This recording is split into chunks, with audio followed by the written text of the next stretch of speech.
Hello everybody, my name is Korosh Erfani and I am from a humanitarian organization which is called KhodRahaGaran, that is a political and cultural organization that has some activities about change in Iranian society. But sometimes we present the videos like this one, in which we try to share some ideas about other movements and other political and social events in other societies, like what is happening in Syria or in Yemen or in Egypt. For us, what is very crucial is this idea of social power.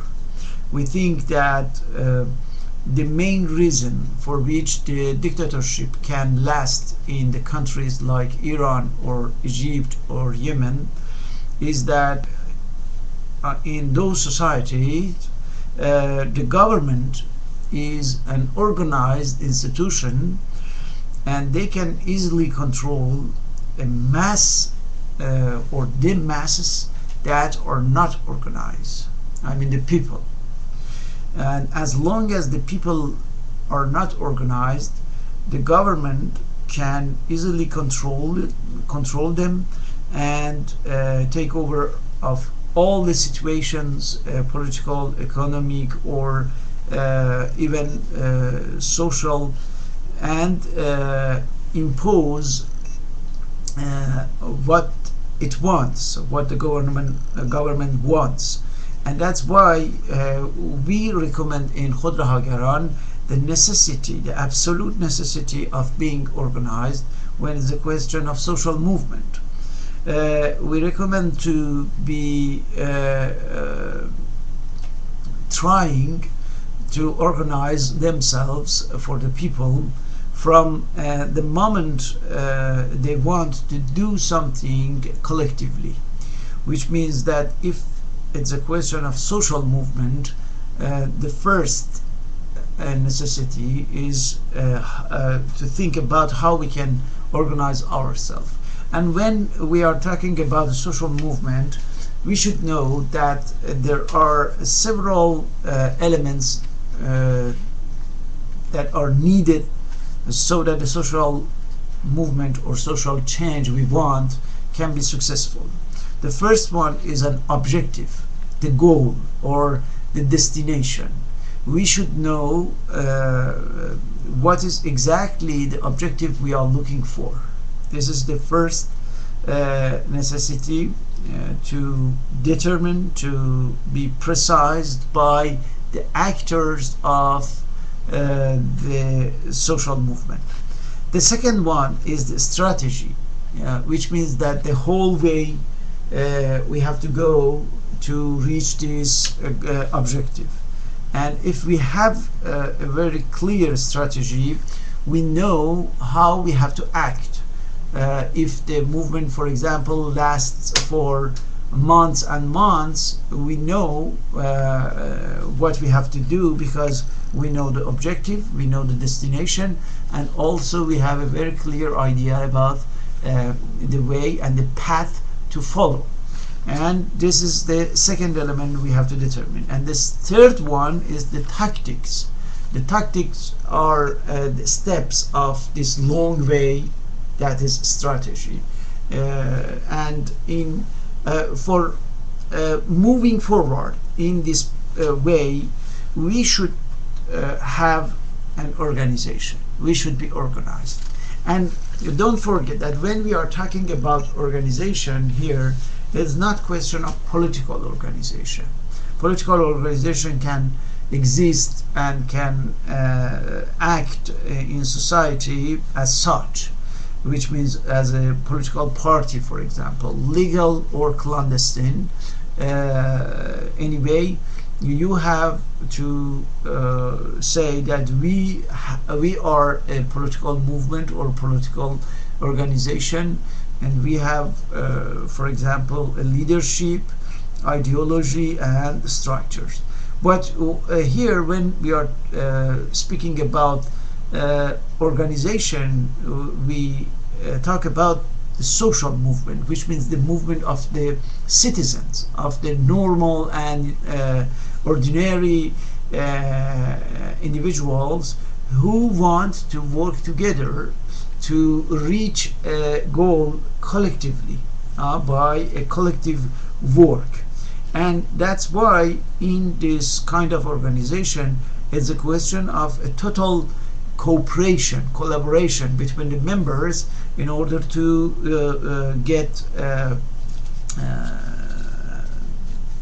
to reach the objective. So let me tell you some ideas about what benefits can have when we are organized. The first one is that we can reach the result. We can get the result by being organized. Why? Because when we are organized, we can act orderly, and we can assure some constituency, and we can go toward a very clear destination by a collective work, by a division of the tasks that we have to do, and by the coordination between the different individuals and the different parts of our collectivity of our organization. So this is the first benefit, the first good thing that we can get when we are organized. The second one is that when we are organized, we can assure the continuity of our movement, which means that the movement won't be interrupted because everybody is somewhere but nobody knows what to do. When we are organized, we can think collectively, we can think together, decide together, and act together, and in this way we will support each other and we can get what we want. So the second benefit of being organized is to assure the continuity and the constituency of our movement. The third one is that when we are organized, we can defend ourselves. We are able to defend ourselves facing the repressive forces of the government, for example, the police, army, or any military or paramilitary units that want to repress and to break down the movement. We can defend ourselves organized in an organized way if really we had already worked on our organization. And finally, when we get some result, we can keep them. We can not to lose them. And for that, having an organization will help us greatly to prevent the establishment or the re-establishment of dictatorship in the society. So don't forget that if we are not organized as people, those who are organized will take over our movement. It is easily understandable. Look at what happened, for example, in Tunisia or in Egypt. The units or the political party that have some organization can get also the votes of the people, essentially because they can make some very good marketing about what they are doing. By propaganda and by communication, they can conceive the people, they can persuade the people, and then they can get their vote. The progressist forces, for example, cannot do so. Why? Because they are not well organized. As you can see, the organization will help us from the A to Z of our movement, and then we can in this way prevent the establishment a kind of new dictatorship by the group that are just organized, but it doesn't mean that they have the legitimacy for that.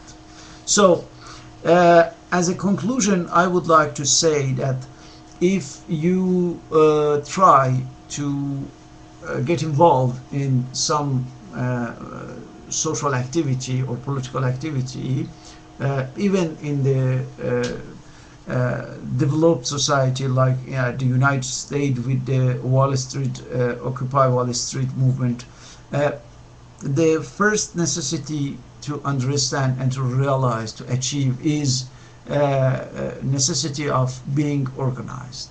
And that's why in KhodRahaGaran, our organization, we are trying to learn, to teach the different techniques of organization or being organized. I am talking about the social aspect of this issue to the people, in order that the workers, the students, the women, the unemployed people can know the techniques and the knowledge of organization, and in this way they will be able to do so as soon as the general conditions are fitting to this undertaking.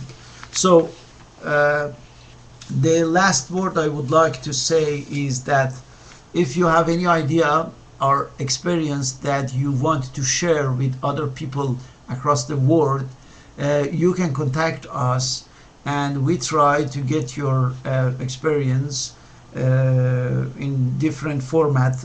It can be a writing or audio file or a video, and then we try to share that by our network, and also we can use it to translate and to put it in the hand of other activists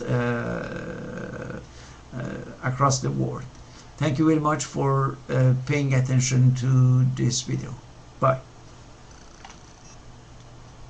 Can last in the countries like Iran or Egypt or Yemen is that in those societies the government is an organized institution, and they can easily control a mass.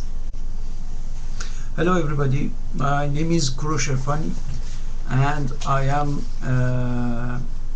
from a humanitarian organization which is called KhodRahaGaran, that is a political and cultural organization Syria or in Yemen or in Egypt.